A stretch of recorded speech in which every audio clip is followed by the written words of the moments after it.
Hello there, fellow summoners. Mad Dog HT here, and we are in Alliance War. This is the Alliance War number 6, the last war of halfway point, and we're going up against A.F.I, Alliance of Fire and Ice. And I was assigned to go up path 1 the whole way, and this first fight is node 4 with the Vigorous Assault and the Arc Overload. So I've seen Tigra here quite a bit, and I've taken this fight, I don't know, maybe 3 times so far this season. And Torch just melts her. I mean, my whole game plan is to back off and hit into the block as necessary, wait out that Arc Overload regen where she's fully unblockable, and then once that's done, just go to town. And Torch with his medium light medium combos, building up the smolders, those incinerates, eventually get Nova Flame. She doesn't stand a chance. So we hit that up, get it down clean, go into this next fight. Guillotine 2099. It's got Masochism and Indomitable. I've also seen this fight more frequently here. And I think the only thing that makes this fight a little bit tricky is just all of the timers and all of the stuff that's going on. So she's got her invisibility timer, she's got the Masochism timer. If you're putting debuffs on, you got the Indomitable up there, plus your debuffs. And sometimes, I have to give it a double look of okay, which is the Masochism timer, which is her invisibility timer. And then she's got her combo shield timer as well. And, that can be, a little bit confusing in the moment. But the one nice thing with Human Torch is with a high enough temperature, he can bypass her invisibility misses if you do trigger that. He's pretty much got on-demand disabling of Masochism, which is really nice. The Masochism is only a 5%, which isn't that much. So even though she, I am triggering that and she's healing, I do have some incinerates on, and that minimizes the healing with Torch's incinerate abilities.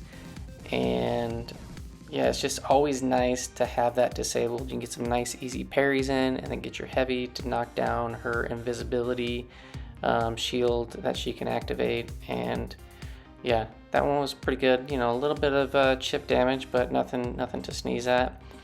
And then we're going up on this last fight, node 20. This is the Strike Counter Fury. It's got armor and then power drain, and this has got a Sasquatch. It's only a rank 5, and so my whole plan here, just heavy, and then do a medium light combos. Make sure that I am managing the Strike Counter Fury. I don't want him to get a ton of Furies, and then if you happen to slip up, you'll get wrecked. So I'm just trying to, as quickly as possible, put as many incinerates on him, yet trying to manage my power gain, so that way when I hit my special one, I can just fire that. And now here he goes into the Wrath of Tanarak, and I'm just going to wait this out. No need to put any risky play in here.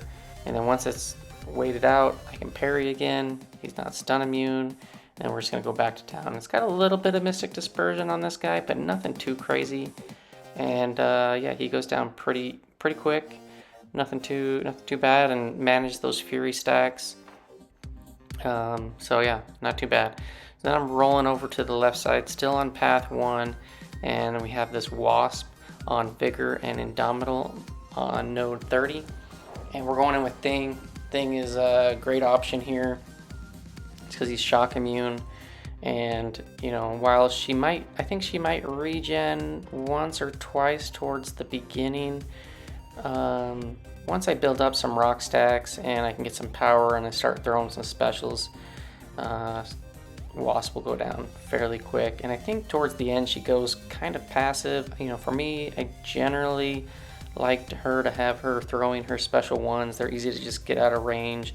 It disables her shrink ability that will cause you to miss. You lose your combo when she does that, which in this case is not that big of a deal. So here I'm trying to bait out her special one. She's just not doing it. Triggers the regen, but you know, it's not the biggest deal. I mean, the only thing really that comes into play here is if time were a factor, then this wouldn't definitely be the fastest. And I could have just pushed her to special 2 and just blocked it for safety, but yeah, I'm just going to town. Get some heavies in, or get some mediums off that stun. We got 41 passive furies now, and I think the next special is gonna kill her just about. And she's just again going super passive. She starts regenning again. I'm like, okay, come on. There, throws it, and yeah, I think we get to 20 rock stacks, and we just go for it with the special 2. Oh yeah, and here it was, at least it was fully unblockable. She did evade that, which I thought was kind of interesting, but finished it off. Worked well. And now here's the fight that was my favorite on the map. Killmonger, rank 3, and I think it was a SIG 80 that it just showed. This is Buffett, Indomitable. We apply the White Magneto pre-fight so that we can get passive stuns, which is very key to helping to manage this fight, because with passive stuns you're not going to give him power gain from putting a debuff on him, because I'm not going to be able to armor break him. And then as long as I'm hitting him while he has very little power, when that reverb triggers, the reverb damage is pretty much nothing to non-existent. So basically my whole plan is within the 1 cycle, I'm gonna let him push him to special 2. He's gonna throw it, and then it's gonna, his reverb cooldown's gonna fall off, and then I'm gonna hit him with very, very little power. And I don't have to worry about Buffet because Thing is immune to nullify, and the regen from Buffet is tied to that nullification. So basically Killmonger's got nothing on this node that helps him, and it's just a Thing versus Killmonger fight, with the advantage of me having the passive stuns from the White Magneto Guidance synergy. And so I also got the attack boost, I got some other boost on, and this Killmonger's going down. I'm just gonna keep hitting him with special 2s and get some big damage. We got the max furies, and again we're hitting him with low power to manage the reverb, and I'm triggering, you know, the unstoppable, unblockable buffs and whatever. It doesn't matter. Triggering decks doesn't matter. And here, I probably could have just finished him off right there, but just in case I was gonna hit him high or with high power or whatever. But I mean, look, I took 22% damage from parries and the little amount of reverb from the rank 3 class disadvantage fight. I think that went pretty well. It was very simple, and yeah, Thing smashed it. And then my last assignments, I had these last 2 fights. So we're going up on node 55. This has the best defense, Spry, brute force, limber. Again, I'm applying my White Magneto pre-fight. We're going with torch. We had another guy that had a torch that he didn't use, and we used his pre-fight flame on for this so that I can still have mine for the boss. And I'm all boosted up. I got the big boy boosts on, and we're just gonna melt this guy. I'm gonna try to keep him to his special 1, block the special 1s, build some smolders if he will throw it. I do need to, you know, be cautious of the brute force node, but I did apply a regen boost to kind of heal up the chip damage that I had taken from the guillotine and the Sasquatch fight earlier. And yeah, we pretty much finished this fight almost at full health, 97%. He tries to throw a special, Nova Flame, just those stings kill him, and we take out that Darkhawk, no problem. And I was debating on whether or not to use, what kind of boost to use. So we have White Magneto on here. I have my own prefight on here for the Flame on. We have all the Mr. Fantastic prefights on.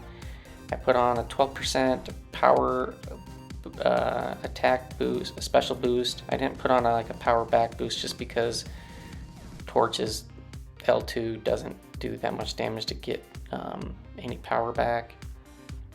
And we're just hoping for good prompts. So I ended up sticking with the regen boost, and you know, that did some good stuff. We're just trying to wait for this guy to throw a special 1. I don't want him throwing any special 2s. I was trying to get to where I could knock him down and keep those Mr. Fantastic debuffs on, because they do help with the control of his power with the petrify and the suppress. Those fall off, and here he's just like not throwing. Finally throws the special 2, so I'm like, okay, block that. I do have a dex on, trigger that precision, falls off. I'm getting degened a little bit, but it's not too bad. And so far so good. We've been managing his prompts pretty well. We've been not getting too crazy where it's always like dex or block. Those are the worst, I think.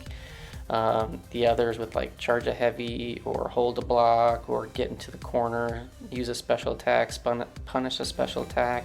Those are a little bit more easy to get around. And Torch just nukes that Mojo down. We put a ton of power stings on him. Kills himself with that last special. 54 hits.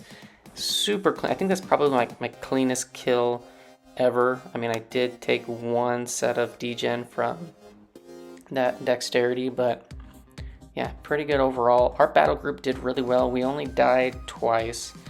We only died once. Our whole alliance 8 deaths. After we kind of cleared the map pretty early, they were kind of discouraged. They started giving away some deaths that probably wouldn't have normally happened.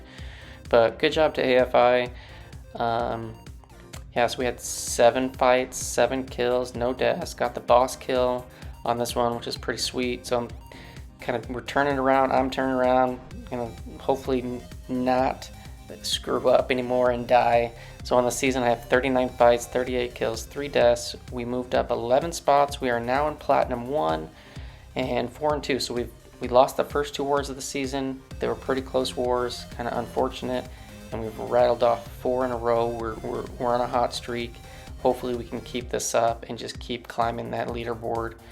But yeah, we'll see what happens on the back half of the season. Hopefully we can close it out strong. Thanks for watching, fellas. Hope you enjoyed, and hope you got to see something that could be helpful for you in some of your matchups. Thanks for watching, and I'll see you in the next one. Peace out.